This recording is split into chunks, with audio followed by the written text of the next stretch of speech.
내가 매일 기쁘게 내가 매일 기쁘게 매주 목요일 이 시간에는 대전 성서 침례교회 최용수 목사님의 말씀을 보내드립니다.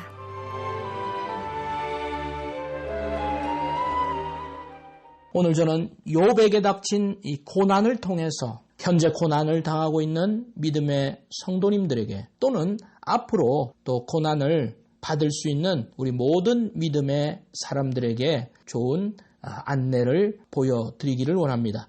오늘 욥기 1장 13절에서 22절을 본문으로 고난이 몰려올 때라는 제목으로 함께 고난에 대해서 생각해 보기를 원합니다. 우리 성경에 등장하는 욥은 참 좋은 사람으로 그리고 하나님을 경외하는 사람으로 평가를 받고 있습니다. 그런데 그의 인생에서 아주 큰 고난이 욥에게 닥쳤다는 사실을 우리는 성경을 통해서 볼 수 있습니다. 본문 욥기서 1장 13절을 보면 평안한 하루를 보내던 욥에게 갑작스럽게 여러 가지의 고난들이 한꺼번에 몰려오고 있는 것을 볼 수 있습니다.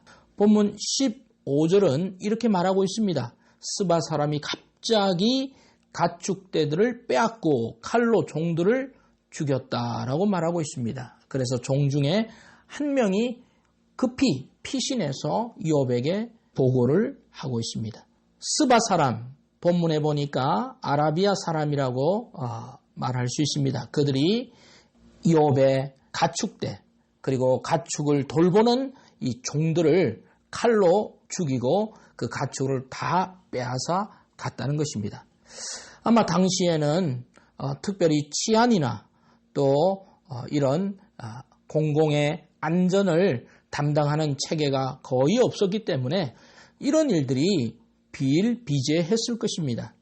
사람들이 가축을 빼앗고 빼앗기고 또 칼로 다른 사람을 죽이는 이런 일들이 욥에게도 이런 어려움이 왔었다는 것입니다. 그런데 또 다른 고난이 욥에게 다가옵니다. 그 종이 이런 말을 하기 무섭게 16절에 보니까 또 한 사람이 와서 욥에게 말합니다. 하나님의 불이 하늘에서 떨어져서 양과 종들을 살라버렸나이다. 이렇게 말합니다. 이번에는 또 하늘에서 하나님의 불이라고 하는 아마도 당시에 벼락이나 천둥이나 번개 같은 이런 자연적인 재해가 아닌가 생각이 됩니다. 하늘에서 그런 번쩍이는 자연재해가 발생을 했습니다. 그래서 양들과 종들이 다 죽음을 당하는 그런 어려움을 처해졌습니다. 두 번째 어려움이 왔습니다. 자, 그러면 이제 고난은 멈추었을까요? 아닙니다. 계속 고난은 이어지고 있습니다. 17절을 보면 갈대아 사람이 새 무리를 지어 갑자기 낙타에게 달려들어 그것을 빼앗으며 칼로 종들을 죽였다라고 말하고 있습니다. 갈대아 사람은 저기 바벨론 지역에 있는 또 그 근방을 연고로 하는 사람들입니다. 그들이 새 무리를 지어서 아주 조직적으로 다른 가축을 약탈하기 위해서 준비를 한 사람들인 것처럼 보입니다. 그들이 낙타들을 빼앗아 갔습니다.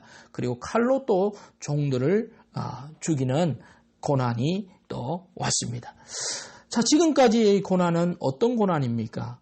가축들이 빼앗김을 당하고 또 하늘에서 갑자기 자연재해가 일어나서 양들이 죽고 또 다른 갈대아 사람들이 와서 가축들을 빼앗고 종들을 칼로 죽이는 이런 일들이 왔습니다.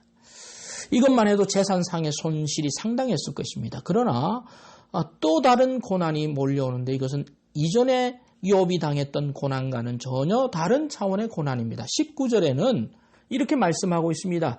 거친 들에서 큰 바람이 와서 집 내 모퉁이를 치매 청년들 위에 무너짐으로 그들이 죽었나이다. 나만 홀로 피하였으므로 주인께 아래로 왔나이다. 말하고 있습니다. 여기서 청년들 위에 무너졌다. 그들이 죽었다라고 했습니다. 그 청년들은 누구입니까? 바로 욥의 자녀들입니다. 욥은 7명의 아들과 3명의 딸을 두었습니다.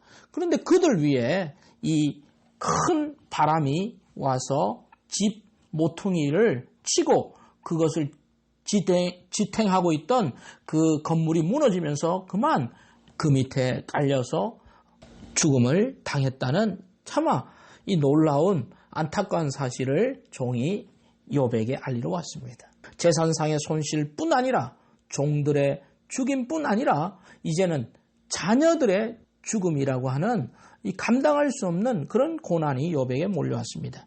욥은 어떻게 했습니까? 20절에 보면 욥이 일어나 겉옷을 찢고 머리털을 밀고 땅에 엎드려 예배하였다라고 말하고 있습니다. 20절에는 예배하였다라고 말합니다. 여러분, 이런 고난이 계속적으로 반복적으로 몰려오는데도 불구하고 욥은 어떻게 반응하고 있습니까? 욥은 예배하였다라고 말합니다. 예배는 무엇입니까? 하나님을 찬양하는 것입니다. 하나님을 바라보는 것입니다. 하나님께 기도하는 것입니다. 그것이 예배입니다. 고난을 당했을 때 욥은 하나님을 바라보았습니다. 겉옷을 찢고 머리털을 밀고 땅에 엎드려 예배한 것이 바로 욥이었습니다.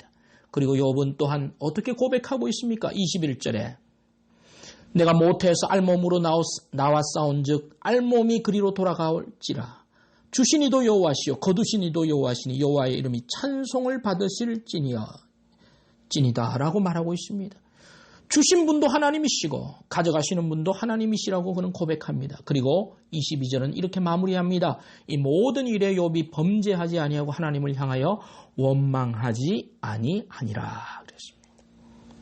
극동방송 애청자 여러분, 욥의 고난에 대응하는 방식이 참으로 경이롭습니다. 그는 어떻게 반응하고 있습니까? 통상 고난이 몰려올 때 사람들은 원망합니다. 누군가 희생양을 찾으려고 합니다. 그리고 범죄하기도 합니다. 그러나 욥은 어떻게 했습니까? 그는 무릎을 꿇고 머리털을 밀고 하나님 앞에 나아갔습니다. 그리고 입으로도 원망하지 아니했습니다. 그리고 하나님께 찬양을 드렸습니다. 극동방송 애청자 여러분, 여러분 고난받을 때 어떻게 행동하시고 있습니까? 또 어떻게 행동하셔야 하겠습니까?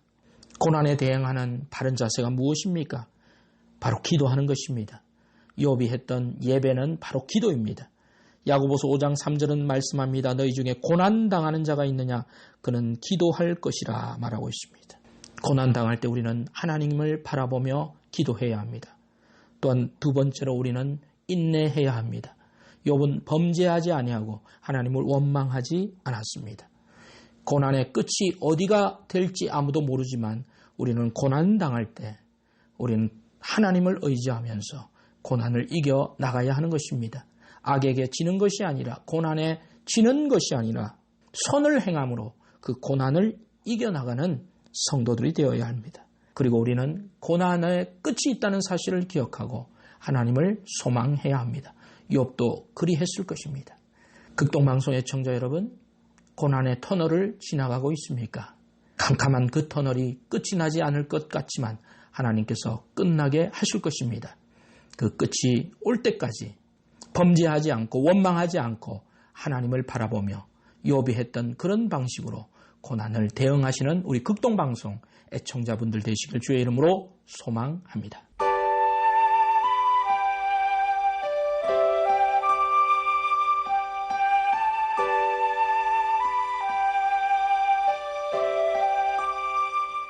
내가 매일 기쁘게 지금까지 대전 성서침례교회 최용수 목사님의 설교 말씀을 보내드렸습니다. 이 시간 방송을 들으시고 신앙생활에 도움받기 원하시는 분은 대전역 근처에 위치한 대전 성서침례교회 042-6729-1435번으로 전화 주시기 바랍니다.